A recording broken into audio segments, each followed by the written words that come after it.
It's better to say nothing, okay? It's better to say, I'm just not gonna answer that question. The best way you could honor Charlie Kirk, if you can't fight for him for some reason, is to simply say nothing. Analyst Tracy Brown didn't hold back when she saw the clip, saying Erika was basically running her fingers through JD Vance's hair and pulling his focus in a way that felt way too personal for a public moment. And expert Karen Donaldson added that the two of them were standing close enough to be in each other's private space, chest to chest, like they forgot an entire audience was watching. So yeah, people weren't treating this like some soft hug brought on by grief. The timing made everything explode online. That's a Nicholas Sparks kind of hug right there, one commentator joked. And body language experts agreed it was super intimate. Understand that if my husband hugged anyone like this, other than me, it'd be the last hug he ever gave. Listen, here's the thing, I'm not the jealous type. I know that sounds ironic, but I think it's flattering when people hit on my husband and flirt with him, because I'm like, yeah, I think he's fine too. I get it. But this shit, that hug is intimate, right? That's a Nicholas Sparks kind of hug right there. That's a book talk type of hug. The way that he has his arms around her waist, her hand in his hair, the way he's looking at her, my God. Sorry, but my husband's only allowed to look at me that way. Or Orville Peck, or Chris Evans, or Jonathan Bailey. Only those four people though, but that right there, ooh, that's gonna piss me. Usha, baby, JD Vance's wife, what you doing? Second lady, wake the fuck up. I think your husband might be having an affair. And Usha, baby girl, listen, I just need you to have a little bit of self-respect. A little bit, right? If it wasn't for his like racism and you being a woman of color, you know, if that wasn't enough, this blatant thing right here, he was just caught saying yet again, he wants his wife to convert to Christianity because he doesn't like that she's not a Christian. What does he like about you, babes? Usha, baby girl, aren't you tired? Weak stuff about this entire administration, okay? Just do it, girl. Burn the whole thing down. I know you can, but you won't, and that pisses me off. Erika's husband, Charlie Kirk, founder of Turning Point USA, had passed only weeks earlier, and now she was on camera sharing this warm, relaxed moment with Trump's vice president, JD Vance. Folks said it looked way too comfortable for someone still dealing with a fresh loss. That's when the speculation went wild. Some wondered if this was just two people leaning on each other emotionally, while others whispered that this could be the early signs of a political alliance, or maybe something even more personal. Nobody agreed, but everybody was talking. And then Candace Owens stepped in and cranked the situation to a whole new level. Charlie was her longtime friend, and she didn't hesitate to jump into the conversation with serious claims that had viewers stunned. In a live stream, she said straight up that Trump killed Charlie Kirk, and she doubled down, saying she just knows. That statement alone pushed the story into a whole different lane. Then she dropped screenshots she said came from private messages Charlie sent before he passed. We just know that he was truly betrayed in one of the most egregious ways that I think I've ever seen. It has made me lose faith in politics. It has made me fully lose faith in Trump. Including one where he wrote that he had dreams, Tipiusa would be the thing that kills me. The chat went silent for a second before exploding again, because now people weren't just watching a hug. Charlie wrote to me, "You're going to be the Iron Lady of America." He had such a political vision for me. I never wanted that sort of a thing. I see it so freaking clearly. I might be Moses, though. I might not see this whole thing through. LMAO. If that is the case, be my David. Now Candace is out here publicly connecting everything. Charlie's sudden passing, Erika's new closeness with JD Vance, and what she calls a major power shift inside Trump's circle. So Charlie writes in this group chat, just lost another huge Jewish donor, $2 million a year because we won't cancel Tucker. And the situation only gets messier because JD Vance isn't just Trump's vice president. He's married to Usha Chilukuri Vance, a well-respected Hindu attorney who, according to some reports, didn't convert to Christianity. And Candace is using that detail to hint that something darker might be happening in conservative spaces. When Candace finally spoke up about Charlie's death, she didn't sound like someone sharing memories of a friend. Her tone came off like someone dropping a warning shot at the whole political world. In a now viral clip, Candace said, "What is with them giving them a holiday after they kill them? As soon as they give you a holiday, they definitely killed you." The clip blew up instantly. That line shook people because viewers immediately picked up what she was pointing toward. She was referring to the Turning Point Legacy Week. What is with them giving people a holiday after they kill them? Why is that a thing? You know what I mean? Like, oh, Martin Luther King, what about this holiday? What about this boulevard? Anyways, let me knock off. Like, they're gonna give Charlie Kirk a boulevard. They already did.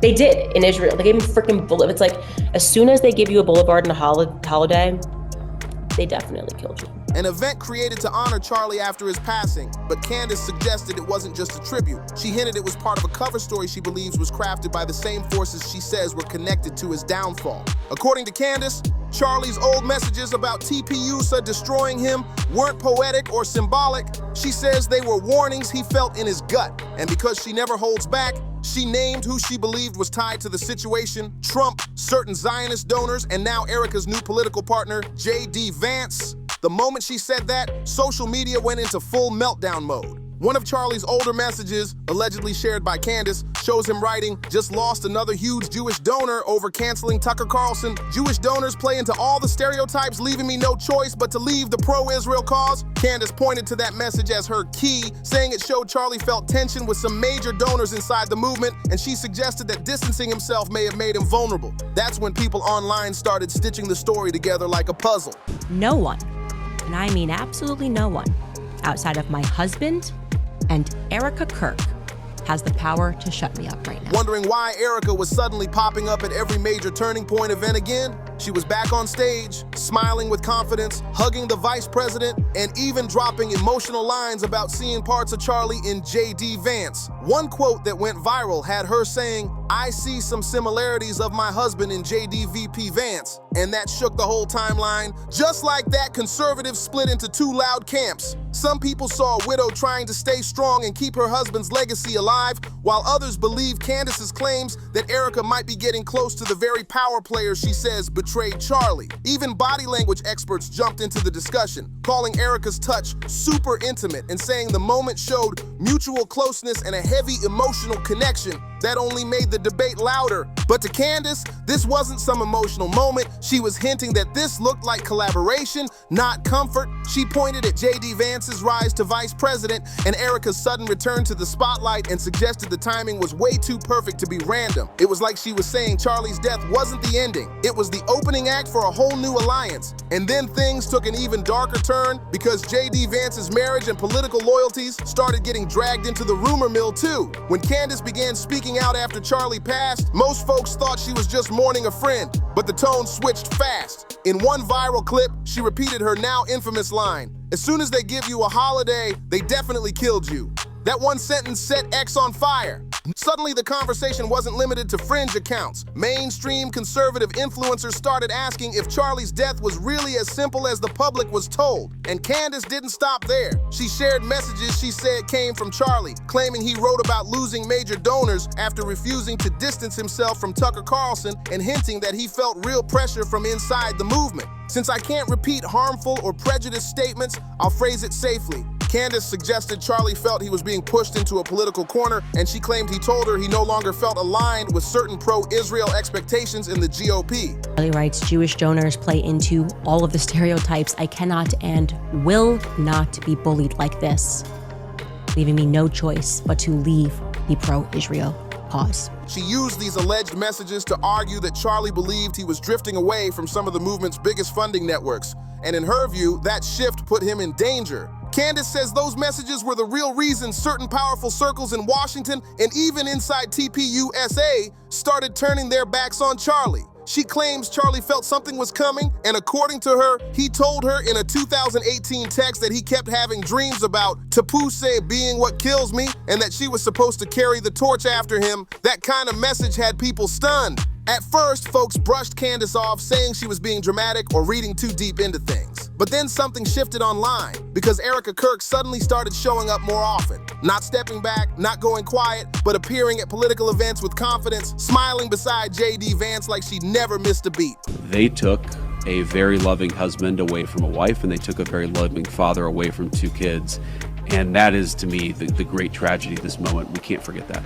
That's when the internet started connecting the dots again. JD Vance even stepped in to defend Erika publicly, calling her the most grace-filled woman I ever met, and telling an audience they took a loving husband from a wife and a loving father from his family.